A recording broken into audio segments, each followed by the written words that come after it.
اللہ کے راستے پر چلنے کا فیصلہ کرو، اللہ کی راہ میں جہاد کا فیصلہ کرو، پھر اللہ راستہ کھولے گا۔ والذین جاہدوا فینا لنہدینہم سبلنا، وہ لوگ کہ جو ہمارے راستے میں جہاد کرے، محنت کرے، مشقتیں کرے، ہم لازماً ان پر اپنے راستے کھولتے چلے جائیں۔ وہ دعا شرک کی دعا، مانگو صرف اللہ، چاہے کسی فرشتے کے ذریعے، چاہے کسی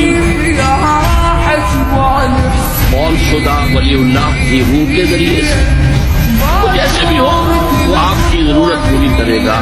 وہی ہے جو کہ مشکلات کو حل کرنے والا ہے، وہی ہے کہ رزق دینے والا ہے، وہی ہے جو مرض سے شفا دینے والا ہے۔